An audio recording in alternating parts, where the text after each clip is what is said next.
program, you'll meet 4 fictional business leaders: Penny, Howard, Josh, and Joan. In most respects, they resemble each other very little. They are of different ages, they work in very different industries, and they have their own individual personalities. But they share the trait of leadership. Their team members respect them, trust them, and look to them for guidance.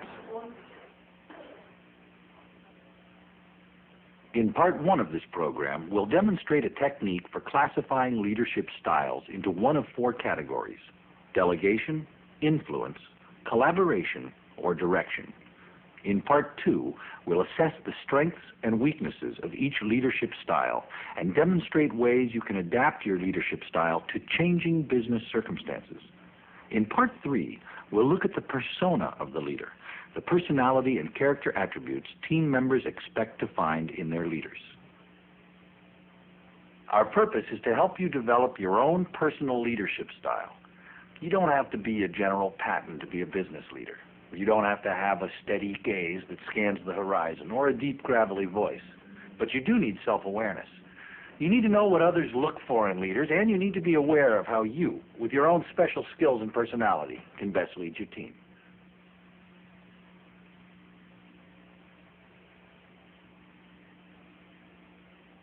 Pared down to its basic elements, leadership reduces to 3 essentials. Vision. Leaders are able to envision solutions to business problems. Communication. Leaders are able to communicate that vision to others. And trust. Leaders inspire trust in those who turn to them for guidance. These are the essentials, but different leaders may assemble them and express them in very different ways. We're really original. It's wonderful. Penny used to be a grammar school teacher. She has great confidence in people's abilities to learn new skills. She is sensitive to others' feelings and knows how destructive failure can be to egos. She's a very skilled designer, but she possesses a second trait even more rare. She's a teacher. She's able to teach new skills and bring out the best in others. I see you've put in the bleed. Yeah, I thought a green would look nice. Very light. Yeah, I think that'll look great. How's your daughter, Maria? Oh, so much better. Good. If you need to leave, you let me know. We can find someone to fill in for you. Thanks, Penny. You've all been so thoughtful, but I think she's okay now. Okay, you let us know if there's anything else we can do. Thanks, but I think it's okay. Good. Okay. Now, the next step with this is to get it ready to show the client. We'll want to redo the design here for the order form. It's much too small. Larger type, more white space. I was afraid it was beginning to look too cluttered. Well, there are ways to pack this in that'll actually make it look a lot more open. So you can overlay the order form onto the product shot. Right. We didn't need this corner of the photo. In fact, it's much nicer that we've gotten rid of it. It's a lot cleaner. And you know what else you may want to try? That block on page 3 can easily be moved to the back. Okay. Okay, so why don't you try that, and then let me see it, and we'll take it from there. Thanks. Penny's team is talented, but it's young and inexperienced. They're easily discouraged, and they often become confused and upset when they don't understand what's expected of them. Penny knows that they need training, clear guidelines about procedures, precise instructions, and emotional support. She understands that they may need reassurance and encouragement before they can perform well. We say that Penny is high in 2 categories of behavior. She's high in task behavior. That means she always assigns specific tasks and sets goals and deadlines for their completion. She's also high in relationship behavior. She takes personal responsibility for the training and progress of her team members, and she supports her employees emotionally, reinforcing their confidence and morale. We say that leaders who are high in both task and relationship behavior have an influence style of leadership.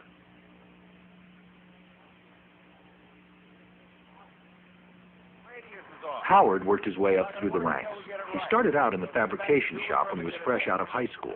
He attended machining school and spent 4 years as an apprentice. He worked in welding, tooling, and stamping, any place he was needed. And then he decided to go back to college.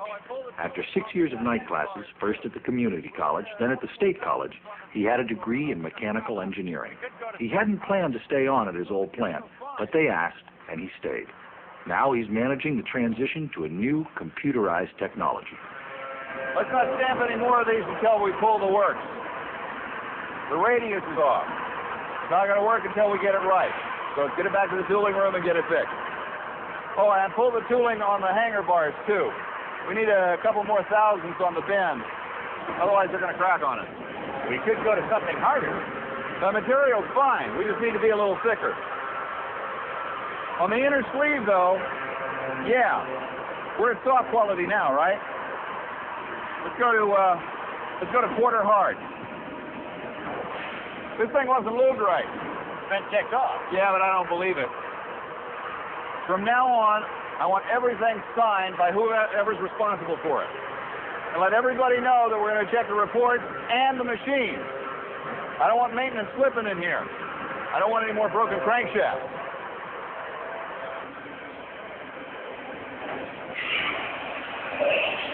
You broken any more taps lately? We switched from coolant to brush on, and that seemed to fix it.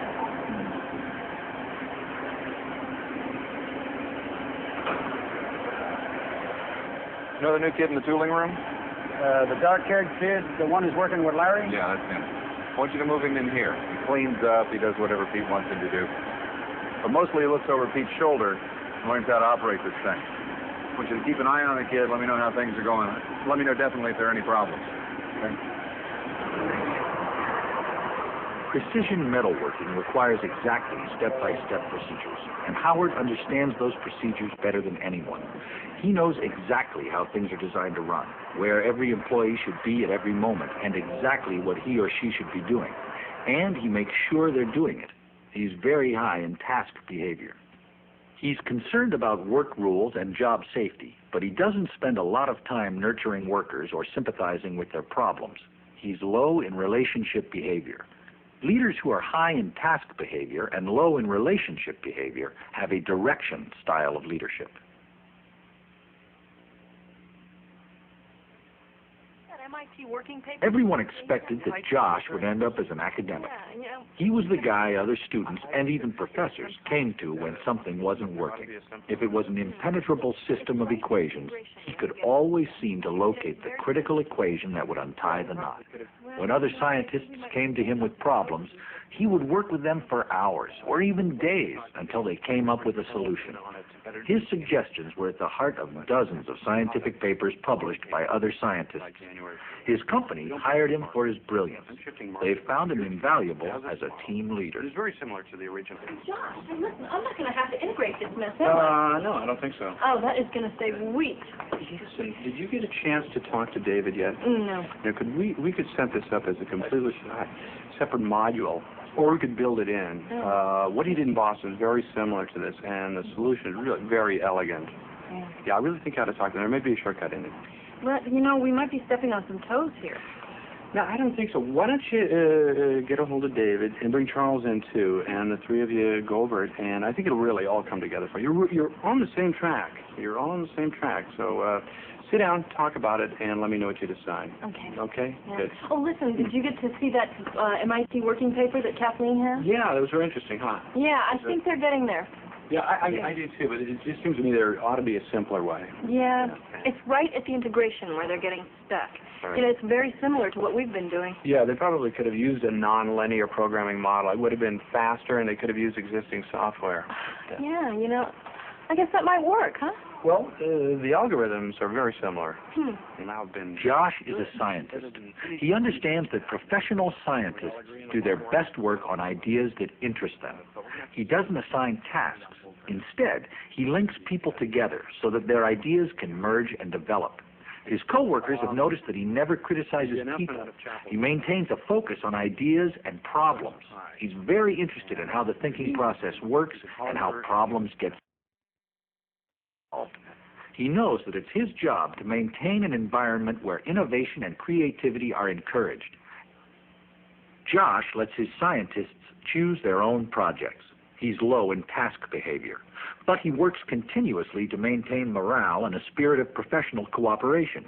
He's high in relationship behavior. Low in task behavior, high in relationship behavior. His style of leadership is called collaboration.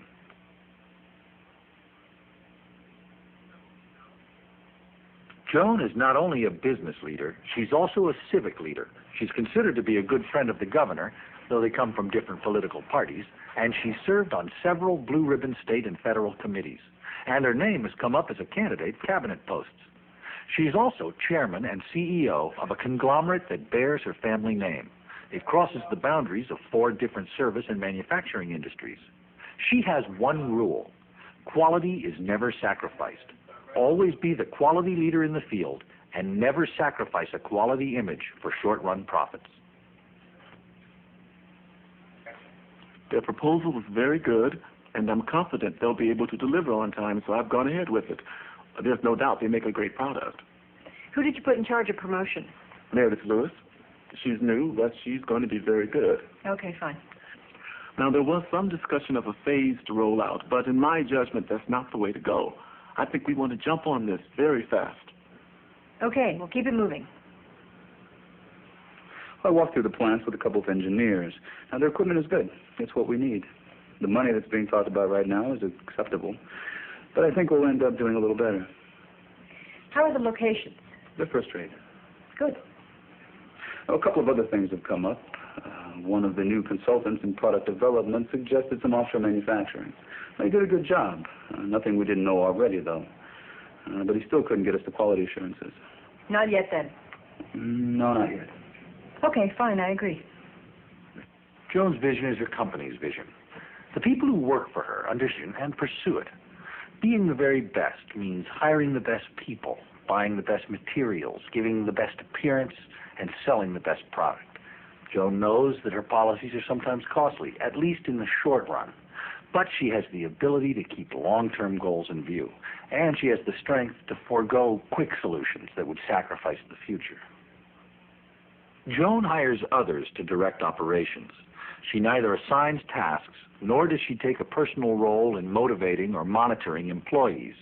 She's low in both task and relationship behavior. Her style is called delegation.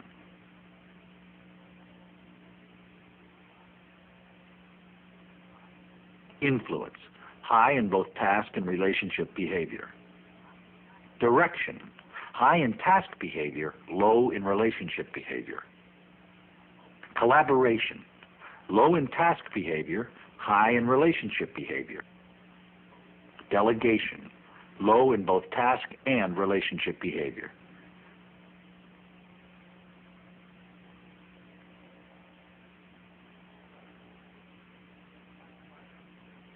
We've classified our 4 leaders into 4 different styles. So which style is most effective? The answer is it depends. Psychologists have been frustrated in their attempts to discover one best style of leadership. They've discovered that leadership success is interactive. And certainly it depends on the leadership style, but it also depends on the situation and on the traits of the people being led.